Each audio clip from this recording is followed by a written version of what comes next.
अस्सलाम वालेकुम व्यूअर्स, मेरा नाम मोहम्मद इमरान है। मैं अपने चैनल पाक न्यूज़ हब से आप लोगों को खुशामदीद कहता हूं और नए आने वालों से मेरी अपील है, काइंडली मेरे चैनल को सब्सक्राइब कर दें और बेल आइकन को दबा दें। व्यूअर्स, आज हम बात करेंगे इमरान खान साहब की नई ऑडियो लीक के बारे में। उसके बाद बात होगी मरियम नवाज़ की लंदन आमद पर उनका इस्तकबाल कैसे किया गया, इमरान खान साहब का जलसा मियाँ वाली, उसके बारे में बात होगी। और पीटीआई के कारकुनान की गिरफ्तारी और राना सनाउल्लाह साहब का क्या हिकमत अमली है लॉन्ग मार्च को रोकने के लिए। व्यूअर्स, बात स्टार्ट करते हैं इमरान खान साहब की ऑडियो लीक से। आज पीटीआई चेयरमैन इमरान खान साहब की मजीद 2 मुबीना ऑडियो लीक्स सामने आ गई है। ऑडियो में खान साहब खरीदने की बातें करते हुए सुनाई दे रहे हैं। खान साहब, अगर आपने भी लोगों को खरीद कर ही गवर्नमेंट बनानी थी तो आप में और दूसरी गवर्नमेंट्स में क्या फ़र्क है, पीडीएम में क्या फ़र्क है, नून लीग में क्या फ़र्क है। अगर आपने भी मंडी में रेट ही लगाने थे और लोगों को खरीद कर अपनी गवर्नमेंट का हिस्सा बनाना था तो बाकियों में और आप में क्या फ़र्क है। इमरान खान साहब, आप अपने जलसों में चोर डाकुओं की और ख़रीदारों की बातें करते हैं। आज आपकी ऑडियो में खुद भी लोगों को ख़रीदने की बातें सामने आ रही हैं, तो आप गवर्नमेंट जाने देते। आपका काम ही नहीं था कि आप गवर्नमेंट को रोकते और 2 नंबरी के ज़रिए से लोगों को ख़रीद कर अपनी गवर्नमेंट को मुस्तहकम करते या उसको मज़ीद चलाने की कोशिश करते।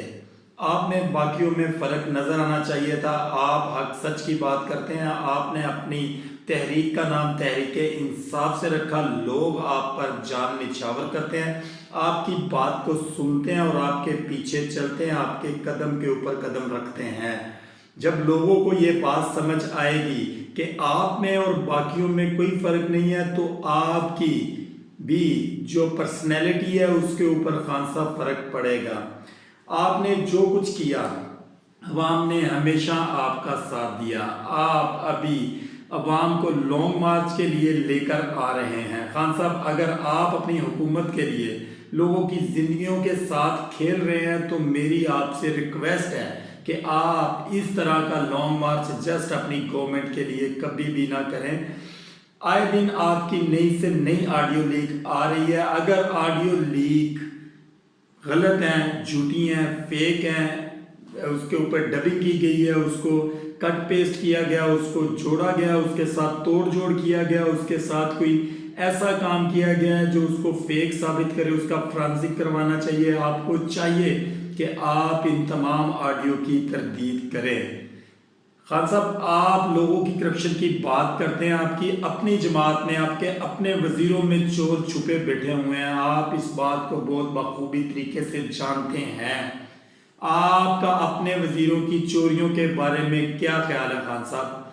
आप अपनी भी बारे में सोचें। अपनी जमात के अंदर भी आपको चाहिए कि एक दफ़ा कोई क्लीन स्वीप वाला सिस्टम चलाएं कि जो चोर है उनको अपनी जमात से साइड पे करें। और ये ऑडियो लीक्स अगर आपकी नहीं है तो आपको इनकी तरदीद करनी चाहिए। मंडियों की बात करने वाले खान साहब, आपको मंडियों में रेट नहीं लगाना चाहिए। अगर आप लोगों के जज्बात से खेलते हैं, अगर आप लोगों के जज्बात से खेलने की कोशिश करेंगे तो आपकी सियासत दफन हो जाएगी और दोबारा से अवाम चोरों के और डाकुओं के हत्थे चढ़ जाएगी। खान साहब, अगर आप सच्चे दिल से मुल्क की खिदमत करना चाहते हैं तो आपको चाहिए कि आप अपने साथ जुड़े हुए लोगों का भी एहतसाब करें। दूसरी जानब मरियम नवाज़ की लंदन आमद पर ओवरसीज पाकिस्तानियों ने नून लीग और नवाज शरीफ और पीडीएम के खिलाफ नारे लगाए और मरियम नवाज़ का इस्तकबाल किया। इसके साथ साथ नून लीग के अपने कारकुनान भी मरियम नवाज़ का इस्तकबाल के लिए वहाँ पे पहुँचे। उन्होंने ढोल की थाप के ऊपर रक्स किया और मरियम नवाज़ का इस्तकबाल किया। इसी दौरान दोनों जानब से गाली गलोच की भी आवाज़ें सुनाई दी गई। पीटीआई के कुछ कारकुनान थे, कुछ कारकुनान नून लीग के थे। बात हाथापाई तक पहुंची, फिर पुलिस ने आके वहां पे कंट्रोल संभाला। नून लीग वालों ने अगर अपने मुल्क की खातिर कुछ काम किए होते तो ये दुनिया के जिस मर्जी कोने में जाते तो लोग इनकी इज्जत करते। 40 साल इनके इक़्तिदार में, इन 2 खानदानों के इक़्तिदार में इन्होंने मुल्क को लूट कर खाया, जिसकी वजह से आज ये लोग जिस जगह पर भी जाते हैं लोग इनको चोर और डाकुओं के नाम से नवाजते हैं। इसमें कोई शक नहीं है कि इमरान खान साहब की इसकी 26 साला मेहनत इसमें अवाम को जगाने के लिए बहुत अहम रोल अदा किया। खान साहब की इस 26 साला स्ट्रगल ने अवाम को जगाया और उनको शऊर दिया और उनको बताया कि ये लोग चोर हैं। इसके साथ साथ लोगों ने आए दिन अपने घरों में, अपने मोहल्लों में, अपने हलकों में लोगों को पूछना और सवाल करना शुरू कर दिया।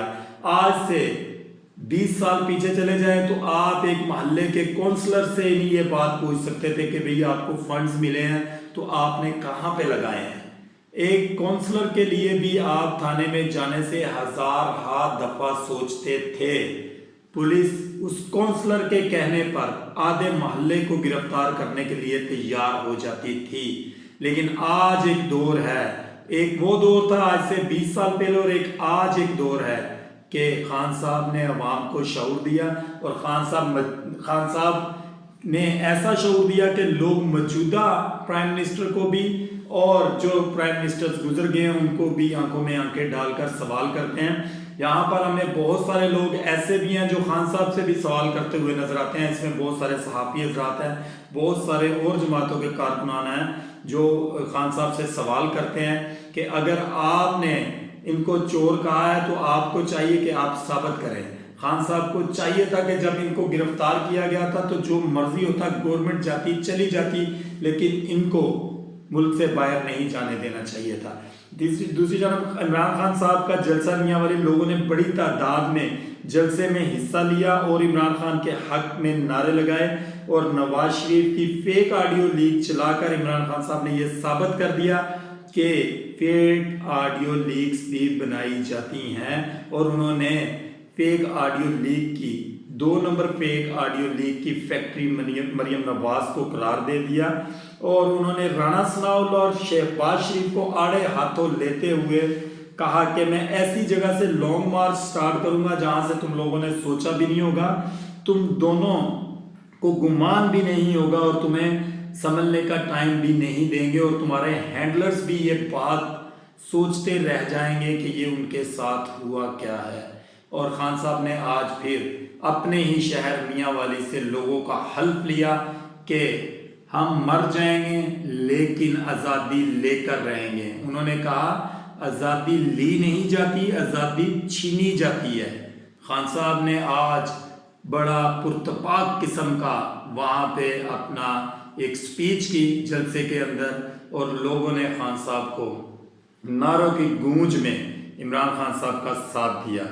इमरान खान साहब लॉन्ग मार्च की तैयारी बिल्कुल मुकम्मल तौर पर कर चुके हैं। वो कहते हैं कि मेरे किसी भी टीम मेंबर्स को इस चीज़ का नहीं पता कि मैं लॉन्ग मार्च की कॉल किस वक्त दूंगा।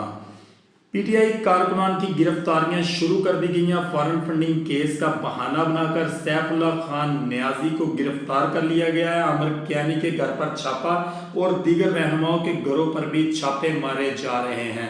क्या वाकई ये फॉरेन फंडिंग केस में गिरफ्तारियां की जा रही हैं या लॉन्ग मार्च का खतरा मंडलाता हुआ नून लीग की गवर्नमेंट को नजर आ रहा है और गवर्नमेंट जो है वो इस वक्त बौखलाहट का शिकार है और इसी वजह से जो पीटीआई के कारकुनान हैं और उनके रहनुमाओं की और उनकी गिरफ्तारियां शुरू कर दी गई हैं और उनके घरों पर छापे मारे जा रहे हैं। क्या अगर ये लॉन्ग मार्च होता है जैसा कि शेख रशीद कहते हैं कि ये खूनी लॉन्ग मार्च होगा, अगर ये लॉन्ग मार्च होता है क्या कि जो राणा सनाउल्लाह साहब इसके अगेंस्ट में कह रहे हैं कि आप आए, हम आपका जबरदस्त किस्म का इस्तकबाल करेंगे और हमने आपके लिए ड्रोन्स तैयार करके रखे हुए हैं, रबर की गोलियां जो है वो भी तैयार रखी हुई हैं, 30 से 40 हज़ार जो है वो हमारे पास नफरी है और आए दिन से तकरीबन 3 से 4-5 लास्ट 4 से 5 डेज से इस्लामाबाद को सील करने की तैयारियां मुकम्मल कर ली गई हैं। आप हाईवे पे जब चढ़ते हैं तो आपको खन्ना पुल से आगे जो है फैजाबाद, फिर इस्लामाबाद के अंदर, फिर आईजेपी रोड के ऊपर कंटेनर्स नजर आते हैं जिसके जरिए इस्लामाबाद को जो है वो एक किला की शक्ल दी जाएगी और इसको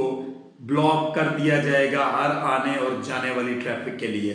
राणा सनाउल्लाह साहब से बात पूछने वाली ये है कि राणा साहब, क्या आपने बाहर का जो लाएअमल तय कर लिया है कि बाहर से लोग अंदर नहीं आएंगे? जो लोग पिंडी इस्लामाबाद से निकलेंगे, क्योंकि पिंडी इस्लामाबाद पीटीआई का गढ़ है, तो अगर पिंडी इस्लामाबाद से पीटीआई के कारकुनान निकलते हैं तो राणा साहब उनको कंट्रोल कैसे किया जाएगा? अगर आप उनको कंट्रोल करेंगे तो राणा साहब बाहर से आने वाले लोगों को कैसे कंट्रोल किया जाएगा? क्या 25 मई की तरह आप दोबारा लोगों के ऊपर तशद्दुद करेंगे?